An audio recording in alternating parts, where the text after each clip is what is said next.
क्या आप जानते हैं झारखंड में एक ऐसा त्योहार मनाया जाता है जिसे सिर्फ मनाया ही नहीं जाता बल्कि प्रकृति के साथ जिया भी जाता है। जी हाँ, यह पर्व है सरहुल।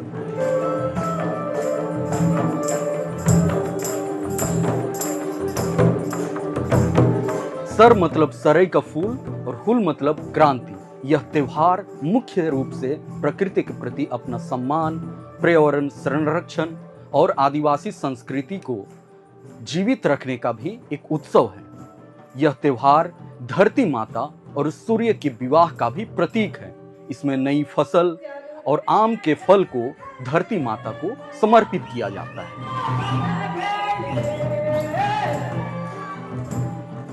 इसे कुड़ुक समुदाय में खद्दी पर्व, मुंडा में बा पर्व और संथाल में बाह पर्व के नाम से भी जाना जाता है। यह पर्व बिहार, छत्तीसगढ़, उड़ीसा में भी मनाया जाता है, पर झारखंड में इसकी शान कुछ और है। नमस्कार, जोहार, मैं हूं आपके साथ समीर उरांव और आप देख रहे हैं प्रभात खबर। सरहुल सिर्फ एक त्योहार नहीं है, यह प्रकृति के प्रति अपना आभार प्रकट करने का एक दिन है। आदिवासी समुदाय के लोग इस त्योहार को बड़ी धूमधाम से मनाते हैं। यह उनके लिए नया साल भी है। मान्यता है कि मनुष्य प्रकृति को हर साल जीवित रखने के लिए अपने उपयोग में लाता है। ऐसे में प्रकृति को आभार प्रकट करने और अच्छी फसल की कामना के लिए इस त्योहार को मनाया जाता है। देखिए आदिवासियों के लिए प्रकृति का पूजा है और सरहुल जो है और हमारा जो धर्म संस्कृति है, तमाम चीज़ हमारा माने प्रकृति से जुड़ा हुआ है। और इसी कारण से हम लोग प्रकृति का पूजा करते हैं। सरहुल जो हम लोग मनाते हैं वो प्रकृति का माने कि महापूजा पर्व है। और ये हम लोग इसमें विशेष करके हम लोग माने कि वैसे तत्वों का भी पूजा करते हैं जिससे तमाम प्राणियों का जीवन निर्भर है। जैसे हम लोग माने कि इस धरती हो गया, सूरज हो गया, हमारा जो है जल हो गया, वायु हो गया, धरती हो गया और सृष्टिकर्ता हो गया, और तमाम जो हमारे आराध्य देव हैं उन तमाम लोगों को हम लोग इसमें पूजा करते हैं। और हम लोग ये भी जानते हैं कि प्रकृति के बिना न तो कुछ हम लोग माने कि प्राप्त कर सकते हैं, न तो हम लोग जी सकते हैं। मानव ही नहीं, तमाम छोटे बड़े जीव जंतु तमाम कोई इस प्रकृति से ही वो लोग जीवित हैं, उनका जीवन उसी पर आश्रित है। सरहुल में खास तौर पर सखुआ के पेड़ की पूजा की जाती है। ऐसे में यह सवाल उठता है कि सखुआ के वृक्ष की पूजा क्यों की जाती है। जनजातीय समुदाय का इस संबंध में मानना है कि इसी वृक्ष पर उनके आराध्य देव निवास करते हैं। साथ ही इसी मौसम में इन पर नए फूल भी आते हैं। हालांकि समय के साथ सरहुल मनाने का तरीका बदला है। पहले यह त्योहार सरना स्थल या अखाड़ा तक ही सीमित था, अब इसका दायरा बढ़ा है।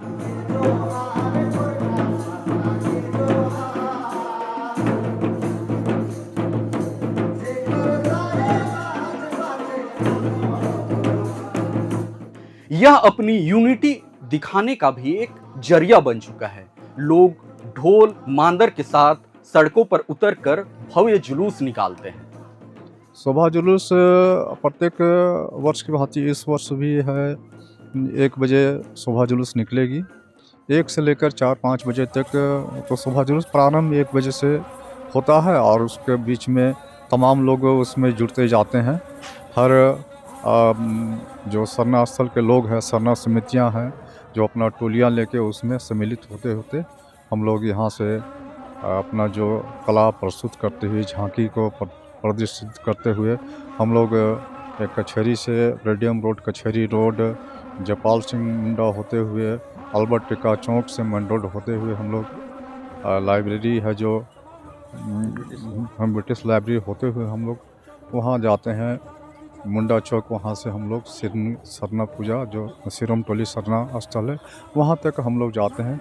उसमें हम लोग अपना जो भी है सांस्कृतिक नृत्य संगीत, इसके अलावा अभी जो डीजे का प्रचलन है, बहुत सारा डीजे पर सवाल भी अभी मैंने खड़ा किया जा रहा है। चूँकि मैंने डीजे ठीक है, डीजे अभी जैसे कि हमारा जो ये अखाड़ा जो होता है हमारा, जो जनजातियों के एक अखाड़ा हुआ करता है, मैंने था बोलिए, लेकिन अभी प्राय मृत हो चुका है। तो उसमें हम लोग अपने बाल बच्चों को हम लोग कभी जो प्रशिक्षण देते थे हर चीज़ों के, नृत्य संगीत के बारे में, वाद्य यंत्रों के बारे में, अन्य जो जीवन के तमाम जीवन के आने वाले हर तमाम चीज़ों को हम लोग उसको प्रशिक्षित करते थे। लेकिन अभी वो मृत सा प्राय हो गया है, जिस कारण से हमारे जो बच्चे बच्चियाँ हैं वो डीजे पर उस पर ज़्यादा आश्रित हो गई हैं और उसी पर उनका रुझान अभी देख रहे हैं। डीजे बजे, अभी एक बार तो संभव नहीं है उसको बंद करने का, लेकिन उसके साथ साथ में हमारा जो सांस्कृतिक जो है वाद्य यंत्र, हमारा नृत्य संगीत भी होगा। और डीजे को यही है, तमाम लोगों से आग्रह है कि डीजे थोड़ा कम साउंड में बजाइए, ताकि किसी को इससे किसी तरह का कोई प्रभावित ना हो उससे। इस जुलूस या शोभा यात्रा की शुरुआत 1967 में डॉक्टर कार्तिक उरांव ने की थी। बाद में डॉक्टर रामदयाल मुंडा ने इसका और विस्तार किया। उनका साफ संदेश था, जे नाची से बाची, यानी जो अपनी संस्कृति के साथ जुड़ा रहेगा वही बचेगा। सरहुल का उत्सव 3 दिनों तक चलता है। सबसे पहले घर की साफ सफाई, रंगाई पुताई की जाती है। गांव के मुख्य पुजारी यहाँ यानी पाहन उपवास रखते हैं, जबकि युवा तालाबों या नदियों से मछली और केकड़ा पकड़ते हैं। इन्हें समृद्धि का प्रतीक माना जाता है।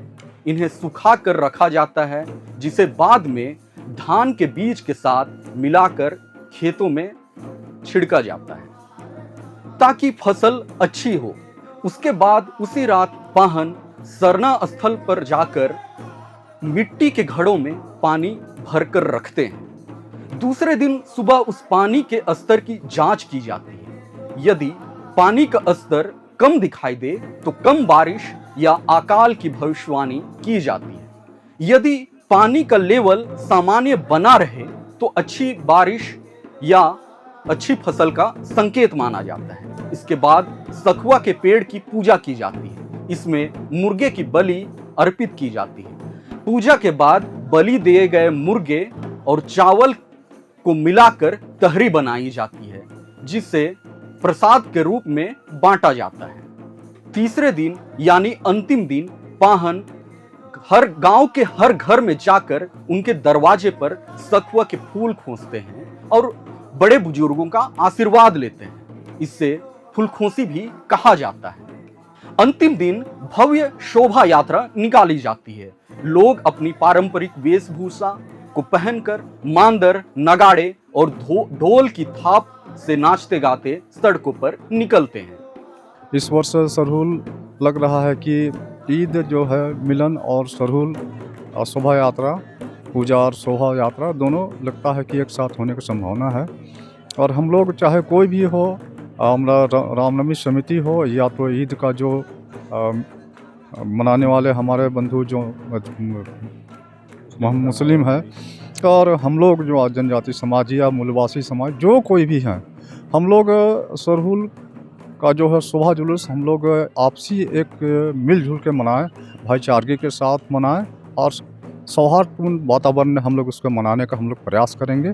पूर्व में भी हम लोग जो है केंद्रीय शांति समिति की बैठक में इन बातों को भी रखा गया था, और हम लोग का यही प्रयास होगा कि हम लोग सभी कोई एक समुदाय दूसरे समुदायों से हम लोग मिलजुल कर हर पूजा पाठ को हम लोग अच्छा सौहार्दपूर्ण वातावरण मनाने का हम लोग निर्णय लिए हैं और विचार रखे हैं। तो ये थी प्रकृति पर्व सरहुल की कहानी। आप भी इस पर्व के साथ जुड़े रहें और धूमधाम के साथ इस पर्व को मनाइए। फिलहाल इतना ही, मुझे दीजिए इजाजत, मगर प्रभात खबर डिजिटल के साथ बने रहे। जोहार।